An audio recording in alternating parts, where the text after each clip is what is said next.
Hello friends, welcome to my YouTube channel. आज हम लोग एक नया सब्जेक्ट स्टार्ट करने जा रहे हैं जिसका नाम है data visualisation and pre processing. ये video lecture series Jharkhand university of technology से जितने भी इंजीनियरिंग कॉलेज एफिलेटेड हैं उन सारे कॉलेजेस और ऑल ओवर इंडिया जितने भी इंजीनियरिंग कॉलेज हैं या अदर यूनिवर्सिटीज़ हैं जिनमें अगर ये सब्जेक्ट पढ़ना है तो उन सारे स्टूडेंट्स के लिए वीडियो लेक्चर काफ़ी हेल्पफुल होने वाला है, क्योंकि वहाँ भी लगभग यही सिलेबस यही कंटेंट आपको देखने को मिलेगा। तो चलिए अब हम लोग सबसे पहले इस सब्जेक्ट के सिलेबस का ओवरव्यू करते हैं कि आखिर इस सब्जेक्ट में हमें क्या क्या पढ़ना है। तो आप देख सकते हैं कि टोटल इसमें आपका 4 यूनिट है। यूनिट 1 में आपको इंट्रोडक्शन टू डेटा विजुअलाइजेशन को कवर करना है। सेकेंड यूनिट में आपको डेटा विजुअलाइजेशन टेक्निक्स के बारे में पढ़ना है। थर्ड यूनिट में आपको डेटा विजुअलाइजेशन टूल्स के बारे में पढ़ना है। एंड फोर्थ यूनिट में आपको डेटा प्री प्रोसेसिंग के बारे में पढ़ना है। तो ये मैं एक छोटा सा ओवरव्यू आपको देने का कोशिश किया जो इस सब्जेक्ट के ऊपर था। अब हम लोग ये जानने का कोशिश करते हैं कि आखिर में डेटा विजुअलाइजेशन है क्या। आज हम लोग इसका डेफिनेशन या इंट्रो पार्ट को कवर करने का कोशिश करेंगे। तो जनरली ये सब्जेक्ट पढ़ने से पहले एज ए स्टूडेंट आपके मन में ज़रूर ये डाउट आ रहा होगा कि सर हम लोग ये सब्जेक्ट क्यों पढ़ते हैं, इसका इम्पोर्टेंस क्या है, इसका फ्यूचर स्कोप क्या है, इस सब्जेक्ट पढ़ने से क्या फ़ायदा है। तो सबसे पहले इस डाउट को मैं क्लियर करने का कोशिश करता हूँ। तो वो डाउट को क्लियर करने के लिए मैं आपको कुछ पीपीटी स्लाइड्स दिखाता हूँ सो दैट कि आपका डाउट क्लियर हो सके और इस सब्जेक्ट को पढ़ने में आपका इंटरेस्ट डेवलप हो और आपको इस सब्जेक्ट पढ़ने में अच्छा लगेगा। तो उसको दिखाने के लिए मैं आपको कुछ पीपीटी स्लाइड्स दिखा रहा हूँ। जैसे कि एज ए स्टूडेंट अगर आप इसको फर्स्ट टाइम पढ़ना स्टार्ट करोगे तो जनरली आपके मन में ये डाउट आएगा कि सर ये सब्जेक्ट हमें क्यों पढ़ना चाहिए, इसका फ्यूचर स्कोप क्या है। तो ये डाउट को मैं वन बाय वन कुछ कारण या स्लाइड्स जो मैंने नीचे लिख के लाया है उससे मैं समझाने का कोशिश करता हूँ। तो देखिए, ये काम हम लोग करेंगे, बट इसको करने के लिए इसको ये स्लाइड को समझाने से पहले मैं आपको कुछ डेटा दिखाना चाहता हूँ। जैसे कि ये डेटा मान के चलिए कि अमेज़न ई कॉमर्स वेबसाइट का डेटा है जिसमें एक कस्टमर जो भी शॉपिंग करता है ना उसका order ID, order date, ship date, status, customer name, country, city, state, category, ये सब, या वो कौन सा प्रोडक्ट मतलब कि परचेज़ किया उस सब का डिटेल्स है। जैसा हम लोग एक फ्लिपकार्ट और अमेज़न वगैरह में कोई प्रोडक्ट ऑर्डर करते हैं तो उस समय ये इस टाइप का डेटा जनरेट होता है। तो मान चले कि इस टाइप का डेटा जनरेट तो हो रहा है लेकिन ये एक्सेल शीट में है, रो कॉलम में है। तो इस तरह का डेटा को देख के खास आपको कुछ समझ में तो आ नहीं रहा होगा और मेरे को भी कुछ खास समझ में नहीं आ रहा है। तो हम लोग यहाँ यही प्रॉब्लम को सॉल्व करने के लिए आपका डेटा विजुअलाइजेशन यहाँ पे जो सब्जेक्ट है वो सामने निकल के आता है। और वो आपको यहाँ पे एक ऐसा तरीका प्रोवाइड करता है जिससे आप बहुत सारा विजुअलाइजेशन या ग्राफ या चार्ट्स आप बना सकते हैं, जिससे कि आप इस जो बोरिंग टाइप का दिखने वाला डेटा यहाँ पे आपको दिख रहा है उस डेटास को आप डील कर सकते हैं, एनालिसिस कर सकते हैं। इसमें ट्रेंड्स या पैटर्न्स या गैप वगैरह का आप निकाल सकते हैं, क्योंकि आपको इस डेटा को देख के एक्चुअल में कंपनी का डिसीजन लेने के लिए आपको दिक्कत हो सकता है, क्योंकि इसको देख के कोई खास चीज़ पता नहीं चल रहा है। इससे हम लोग क्या करते हैं कि हम लोग इसका बहुत सारा विजुअलाइजेशन ड्रॉ करते हैं या मशीन मॉडल में ट्रेन करने के बाद हम लोग बहुत सारा प्रेडिक्टिव मॉडल वगैरह बनाते हैं सो दैट कि हम लोग इसमें बिज़नेस को ग्रो करने के लिए हम लोग बेहतर से बेहतर डिसीजन ले पाए। तो वो चीज़ हम लोग देखिए कैसे करते हैं, उसको समझाने के लिए आप ये स्लाइड्स को देख सकते हैं। इसमें मैं आपको यही समझाने का कोशिश कर रहा हूँ कि जो अभी आपने थोड़ा देर पहले जो एक्सेल शीट देखा उस एक्सेल शीट से हम लोग इस तरह का देखिए बहुत सारा ग्राफ वगैरह हम लोग ड्रॉ करने का कोशिश करते हैं। जैसे कि आप यहाँ पे एक सामने एक आदमी को देख रहे हैं वो जो डेटा को विजुलाइज करने का कोशिश कर रहा है। तो इस विजुलाइजेशन से फ़ायदा ये है कि हम लोग डेटा में जो ट्रेंडिंग है, जो इनसाइट है, पैटर्न्स है, वो चीज़ को हम लोग ईज़िली आइडेंटिफ़ाई कर सकते हैं कि एक्चुअल में वो डेटा बोलना क्या चाहता है। क्योंकि आप एज ए कंपनी में मतलब जब रियल वर्ल्ड प्रॉब्लम के साथ डील करोगे तो आपको एक्सेल शीट में ही डेटा मिलेगा। तो एक्सेल शीट का डेटा या इमेज डेटा हो सकता है या वीडियो हो सकता है, ऑडियो हो सकता है। डेटा आपका मतलब कि कुछ भी फॉर्मेट में हो सकता है, बट वो डेटा जनरली हम लोग उसको इस टाइप का डेटा विजुअलाइजेशन से ग्राफ्स वगैरह ड्रॉ करने का कोशिश करते हैं ताकि बिजनेस को हम लोग ग्रो कर सके। और बिजनेस से रिलेटेड मान चलिए कि कोई अगर एक्सपर्ट सिस्टम अगर हमको बनाना है तो वो हम लोग बना सके, क्योंकि जब तक आप डेटा को डीप विजुलाइज नहीं करिएगा कि एक्चुअल में वो डेटा क्या बोलना चाह रहा है और फर्दर इन फ्यूचर हम लोग उस डेटा से और क्या क्या कर सकते हैं, तो वो चीज़ को जानने के लिए आपका ये सब्जेक्ट आपको हेल्प करता है। तो as a programmer, as a coder, as a student आपको ये सब्जेक्ट पढ़ने से ये फ़ायदा है कि आप डेटा को बहुत अच्छा से समझ सकते हो, विजुलाइज कर सकते हो, और आपको ये डिसीजन मेकिंग में आपको बहुत ज़्यादा हेल्प करने वाला है। तो सेकंड रीज़न मैं आपको और बताना चाहता हूँ सो दैट कि आप इस सब्जेक्ट में और ज़्यादा मोटिवेटेड हो पाओ। जैसे मान के चलिए कि एज ए ह्यूमन अगर आपके पास डेटा आता है तो नो डाउट आप डेटा को विजुलाइज कर सकते हैं, बट एक लिमिट तक, क्योंकि ह्यूमन का एक अपना क्षमता होता है, तो आप उस क्षमता तक ही डेटा को विजुलाइज कर सकते हैं। तो ये जो पिक्चर आपको यही बताना चाह रहा है कि डेटा विजुलाइजेशन बाय ह्यूमन, तो ह्यूमन एक लिमिट तक ही डेटा को स्टैटिस्टिक्स मैथ वगैरह लगा के डेटा को ग्राफ वगैरह ड्रॉ करके वो भी विजुलाइज कर सकता है, बट ये काम हम लोग मशीन या कंप्यूटर से भी कर सकते हैं। उसके लिए हमारे पास पाइथन लैंग्वेज में मैटप्लॉटलिब और सीबोर्न जैसा लाइब्रेरी पहले से अवेलेबल है, वो आपको वो फैसिलिटी प्रोवाइड करता है जिसमें आप डेटा का बहुत सारा ग्राफ वगैरह ड्रॉ कर सकते हैं, जिससे और ज़्यादा मतलब कि आप डिसीजन मेकिंग में और ज़्यादा वो आपके लिए हेल्पफुल होगा। तो वो लाइब्रेरीज़ का यूज करके हम लोग बहुत सारा ग्राफ या चार्ट्स वगैरह ड्रॉ करने का कोशिश करते हैं। इससे होता क्या है कि उस डेटा का जो इनसाइट है वो सामने निकल के आता है, एक्चुअल में वो डेटा क्या बोलना चाहता है वो चीज़ हमें पता चलता है। तो नेक्स्ट स्लाइड में आप देख सकते हैं कि आजकल मेडिकल सेक्टर में आप देख रहे होंगे कि मेडिकल सेक्टर में भी मतलब कि जनरली पेशेंट का जो भी बीमारी होता है उस बीमारी को हम लोग ठीक करने के लिए आजकल देखिएगा वहाँ पे भी भर भर के विजुअलाइजेशन यूज हो रहा है। क्योंकि मान के चलिए कि बीमारी, अगर कोई पेशेंट कोई बीमारी से जूझ रहा है तो बीमारी होने के बाद देखिएगा बहुत सारा उसका रिपोर्ट तैयार होता है, तो वो रिपोर्ट को डॉक्टर इसी तरह के विजुअलाइजेशन टूल्स वगैरह का यूज करके उसको डीप एनालिसिस करने का कोशिश करते हैं ताकि उस पेशेंट को सही तरीक़ा से उसको ट्रीटमेंट मिल सके और वो जल्दी ठीक हो सके। तो क्योंकि देखिए एक इंसान लिमिट तक ही सोच सकता है, चीज़ों को विजुअलाइज कर सकता है, लेकिन हमारे पास मशीन मॉडल टूल्स हैं। डेटा विजुअलाइजेशन का जो ये सब्जेक्ट है आपको ऐसा टूल्स या लाइब्रेरीज या पैकेज वगैरह आपको देता है जिससे आप डेटा को और बेहतर तरीक़ा से एनालिसिस कर सकते हैं। तो इस प्रोस्पेक्टिव से भी आप बोल सकते हैं कि ये सब्जेक्ट आपको पढ़ना चाहिए। तो नेक्स्ट अब हम लोग ये जानने का कोशिश करते हैं कि ये सब्जेक्ट पढ़ने से और क्या-क्या फ़ायदा है।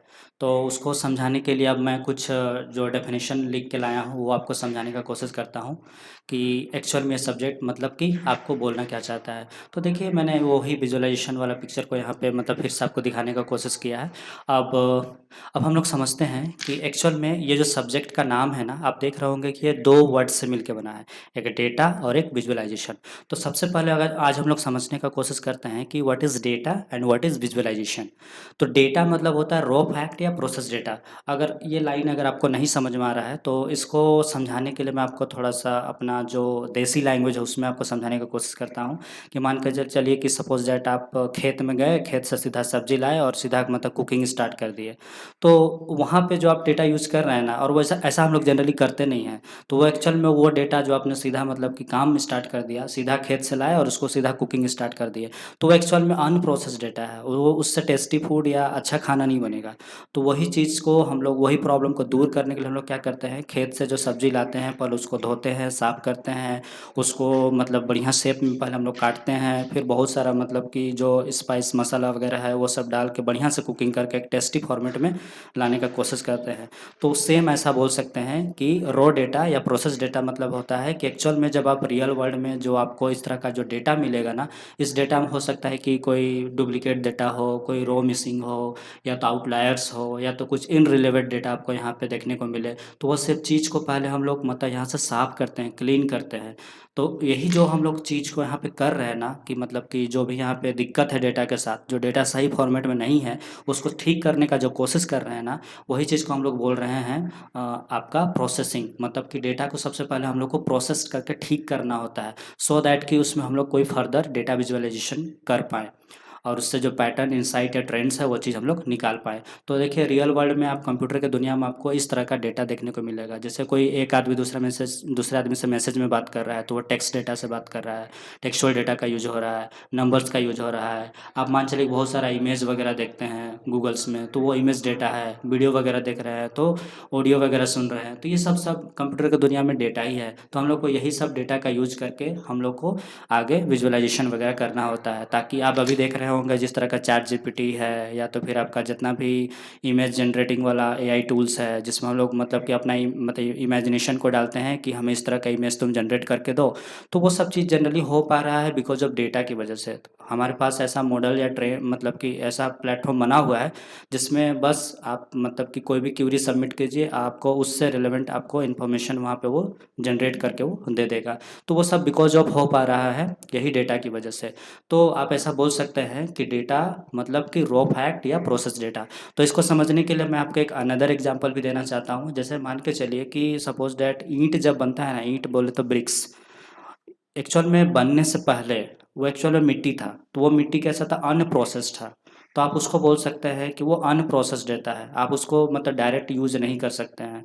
उसको सबसे पहले हम लोग प्रोसेस करते हैं, मतलब ईंट बनाने के लायक उसको तैयार करते हैं, फिर सांचा में डालते हैं और वो पकाने के बाद जब एक फाइनल जब ईंट बन के आता है ना, प्रोसेस करने के बाद, जिससे फर्दर हम लोग बिल्डिंग्स वगैरह बनाते हैं, घर वगैरह बनाते हैं, तो एक्चुअल में जो ईंट बनाना वो प्रोसेस किया हुआ है, तो उसी को हम लोग डेटा बोल रहे हैं। तो यहाँ इस सब्जेक्ट में हम लोग रॉ फैक्ट या प्रोसेस डेटा को यूज करने वाला है, क्योंकि अगर आप बिना प्रोसेस किया हुआ डेटा को यूज करिएगा तो हो सकता है कि आपका रिजल्ट गलत आए, आपका मॉडल का प्रेडिक्शन हो सकता है कि गलत आए, तो दिक्कत हो सकता है। इसलिए हम लोग यहाँ पे प्रोसेस डेटा के ऊपर काम करेंगे। तो मैंने आपको डेटा को समझाने का कोशिश किया। अब हम लोग समझते हैं कि व्हाट इज़ विजुअलाइजेशन। विजुअलाइजेशन मतलब ऐसा समझिए कि इमेजिनेशन, मतलब कि आप डेटा को क्या कितना डेप्थ लेवल में इमेजिन कर पा रहे हैं। या तो अगर सेकेंड वे में अगर मैं बात करूं तो ग्राफिकल रिप्रेजेंटेशन ऑफ डेटा या डायग्राम्स के थ्रू डेटा को हम लोग समझने का कोशिश करते हैं। इसमें हम लोग क्या करते हैं, आप देख सकते हैं बहुत सारा हम लोग ग्राफ या चार्ट या मैप्स के थ्रू डेटा को विजुलाइज करने का कोशिश करते हैं। इसमें हम लोग बहुत सारा, अभी मैं नीचे थोड़ा देर में मैं आपको दिखाता हूँ कि हम लोग किस किस टाइप का ग्राफ वगैरह मतलब ड्रॉ करते हैं। तो अब डेटा मतलब आप ऐसा बोल सकते हैं कि हम लोग प्रोसेस डेटा रॉ फैक्ट को यूज करने वाले हैं डेटा विजुअलाइजेशन के लिए। और विजुअलाइजेशन मतलब इस वर्ड को समझिए, इसका मतलब होता है इमेजिनेशन या कुछ हम लोग ग्राफिकल या डायग्रामेटिक तरीका से हम लोग चीज़ों को समझने का कोशिश करते हैं। तो इसी को हम लोग बोल रहे हैं विजुअलाइजेशन। अब हम लोग इसका ओवरव्यू जानने का कोशिश करते हैं कि डेटा विजुअलाइजेशन जो सब्जेक्ट है आखिर ये बोलता क्या है। तो देखिए यहाँ पे लिखा गया है data visualisation is the graphical representation of information and data. तो आपके पास जो डेटा मिलेगा, चाहे वो आपने प्राइमरी सोर्स या सेकेंडरी सोर्स से मतलब कलेक्ट किया है। एक्चुअल में अभी मैं बहुत ज़्यादा डीप में प्राइमरी सोर्स और सेकेंडरी सोर्स के बारे में आपको यहाँ पे डिटेल में एक्सप्लेन नहीं कर रहा हूँ। आप देख सकते हैं मेरे प्ले लिस्ट में एक डेटा साइंस सब्जेक्ट का वीडियो ऐड है जिसमें आप की कंपोनेंट्स वाला जो एक वीडियो लेक्चर, उसमें अगर आप जाइएगा तो मैंने उसमें बहुत अच्छा से डेटा कलेक्शन के बारे में समझा रखा है। तो आप उसको थोड़ा सा रेफ़र कर लीजिएगा, तो डेटा कहाँ कहाँ से आता है तो वो आपको एक ओवरव्यू समझ में आ जाएगा। तो अभी मैं मान के चल रहा हूँ कि आपके पास डेटा है और वो प्रोसेस किया हुआ है। तो उसमें हम लोग क्या करते हैं, बहुत सारा ग्राफ, चार्ट्स और मैप के थ्रू डेटा को विजुलाइज करने का कोशिश करते हैं, सो दैट उसको समझने का कोशिश करते हैं ताकि उसका ट्रेंड्स, आउटलायर, पैटर्न्स को हम उस डेटा से निकाल सकें। तो आप समझ रहे हैं कि ये सब्जेक्ट कितना इंपॉर्टेंट हो जाता है। तो इसीलिए भी हमको ये सब्जेक्ट पढ़ना चाहिए। अब हम लोग जानने का कोशिश करते हैं, कुछ मैंने और भी मतलब कि बहुत सारा डेफिनेशन वगैरह आपके लिए लिख के लाया है। तो आप इसको वन बाय वन देखते चलिए, क्योंकि मैं बहुत सारा डेफिनेशन इसलिए आपके लिए लिख के लाया हूँ कि ज़रूर नहीं कि हो सकता है कि ये सब्जेक्ट थोड़ा सा कॉम्प्लेक्स है। एक डेफिनेशन से हो सकता है कि ये चीज़ें आपको ना समझ में आए। तो आप ऐसा कर सकते हैं कि ये अनदर डेफिनेशन है, आप इसको भी देख के समझ सकते हैं। जैसे कि यहाँ पे देखिए लिखा गया है कि डेटा विजुअलाइजेशन एक ग्राफिकल रिप्रेजेंटेशन ऑफ डेटा, वही फर्स्ट वाला डेफिनेशन है। और इस डेफिनेशन में देखिए कि data visualisation is the process of translating complex data set into visual format. तो हम लोग क्या करते हैं कि इस तरह का जो डेटा है ना हमारे पास, इस डेटा को हम लोग विजुअल फॉर्मेट में, विजुअल बोले तो इस टाइप के फॉर्मेट में जिसको हम लोग विजुअलाइज कर पाए, मतलब देखते ही समझ में आ जाए कि एक्चुअल में वो डेटा क्या बोलना चाह रहा है। तो वो चीज़ को हम लोग क्या करते हैं, ऐसा मतलब कि यहाँ पे ड्रॉ करने का कोशिश करते हैं। और फिर आगे हम लोग देखते हैं कि इसमें हम लोग कलर, शेप, लाइन के द्वारा या पैटर्न्स ड्रॉ करके हम लोग इसको इजी समझने का कोशिश करते हैं। और वही चीज़ को हम लोग एक्सपोर्ट करने की कोशिश करते हैं, जैसे ट्रेंड्स, कोरिलेशन, आउटलायर्स वगैरह को या मिसिंग वैल्यू वगैरह को हम लोग मतलब एक्चुअल में कभी कभी होता क्या है कि मान के चलिए अगर इस तरह का एक्सेल शीट में बहुत सारा चीज़ पता नहीं चल पाता है कि एक्चुअल में कौन कौन सा गैप है उस डेटा में। तो वो चीज़ को मिसिंग टर्म्स को समझने के लिए हम लोग इस तरह का विजुअलाइजेशन करते हैं, सो दैट कि हम ये एकदम डेप्थ में एनालिसिस कर पाएँ कि वो डेटा एक्चुअल में क्या बोलना चाह रहा है। तो इसके लिए भी मतलब कि ये सब्जेक्ट आपका बहुत इम्पोर्टेंट हो जाता है। इसमें देख सकते हैं कि ये इसमें हम लोग वही चीज़ बोल रहा है कि ऐसा टेक्निक है जिसमें हम लोग डेटा को विजुअल कॉन्टेक्स्ट में कन्वर्ट करने का कोशिश करते हैं। तो आप ऐसा बोल सकते हैं कि ये सब्जेक्ट में मैंने आपको बहुत सारा मतलब कि डेफिनेशन वगैरह प्रोवाइड करने का कोशिश किया। आपको जो सूट करता है आप उस डेफिनेशन को एज ए सेमेस्टर एग्जाम में आप लिखिए, और जनरली एक डेफिनेशन मत लिखिएगा, 2-3 डेफिनेशन लिखने का कोशिश करिएगा, ताकि आपका मतलब कि कॉपी भी भरे और अगला को समझ में भी आए। कभी-कभी होता है कि एक डेफिनेशन से चीज़ें क्लियर नहीं होता है, तो उसके लिए मैंने आपको ये बहुत सारा डेफिनेशन प्रोवाइड करने का कोशिश किया है।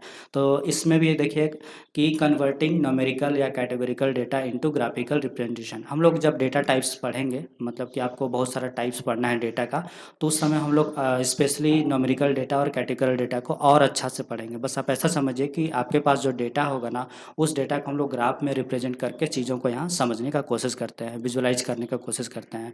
ये भी एक डेफिनेशन है, आप इसको भी पढ़ सकते हैं।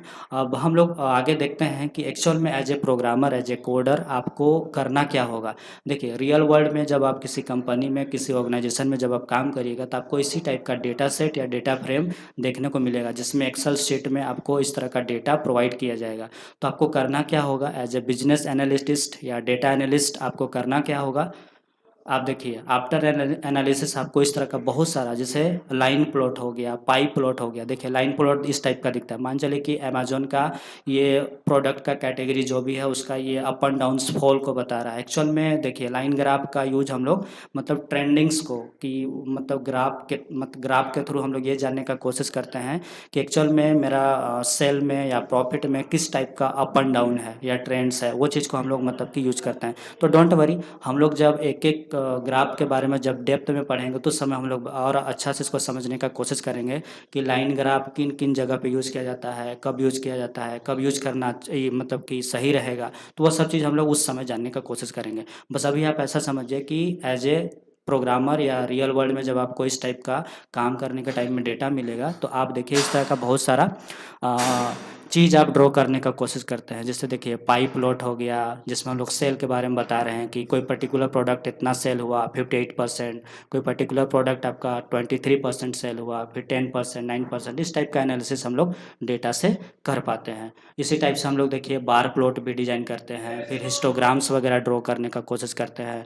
फिर हम लोग देखिए इसमें हम लोग बॉक्स प्लॉट वगैरह भी डिजाइन करते हैं। इससे हम लोग को ये फ़ायदा है कि डेटा में कुछ ऐसा जो आउटलायर्स है, वो चीज़ हम लोग यहाँ से डिटेक्ट कर पाते हैं। फिर हम लोग स्कैटर प्लॉट भी मतलब प्लॉट करते हैं। स्कैटर प्लॉट जनरली आपका एक एक डेटा का मतलब कि पॉइंट्स के माध्यम से आपको बताता है कि ये डेटा मतलब कि जनरली आपका डेटा सेट कहाँ लाई कर रहा है। तो वो चीज़ को समझने के लिए हम लोग मतलब स्कैटर प्लॉट वगैरह करते हैं। तो आज के वीडियो में बस हम लोग इतना ही समझने का कोशिश करते हैं कि as a programmer, as a coder, as a student आप करोगे क्या, कि आपको इस टाइप का डेटा सेट आपको मिलेगा एक्सेल शीट में या CSV फॉर्मेट में। तो आप उसके बाद एनालिसिस करने के बाद देखिए डेटा का विजुअलाइजेशन इस टाइप में आप करिएगा, बहुत सारे ग्राफ्स के माध्यम से। तो ठीक है, आज के वीडियो में हम लोग इतना ही समझने का कोशिश करते हैं। नेक्स्ट वीडियो में इसके आगे का जो टॉपिक है उसको हम लोग 1 बाय 1 कवर करने का कोशिश करेंगे। और रियली अगर आज का वीडियो आपको समझ में आया है, हेल्पफुल लगा है, तो प्लीज़ मेरे चैनल को सपोर्ट करिए, लाइक करिए, शेयर करिए एंड सब्सक्राइब करिए, ताकि जो फर्दर वीडियोज़ आएगा उसका नोटिफिकेशन आपको मिल सके और आपको कोई वीडियो मिस ना हो। और डेफिनेटली अगर आप चैनल को सपोर्ट करते हैं, तो मुझे भी ऐसा महसूस होगा कि मैं सही डायरेक्शन में जा रहा हूँ, मुझे और इसमें वीडियोज़ अपलोड करना चाहिए। तो इसीलिए मैं आपको बोल रहा हूँ कि चैनल को थोड़ा सपोर्ट करिएगा। और नेक्स्ट क्लास में हम लोग इसके आगे का जो टॉपिक है 1 बाय 1 कवर करने का कोशिश करेंगे। तो ठीक है, थैंक यू। आज के क्लास में बस हम लोग इतना ही चीज़ को समझने का कोशिश करते हैं। नेक्स्ट क्लास में हम लोग और भी जो इसके आगे जो टॉपिक्स है, इस सब को हम लोग कवर करने का कोशिश करेंगे। ठीक है, थैंक यू।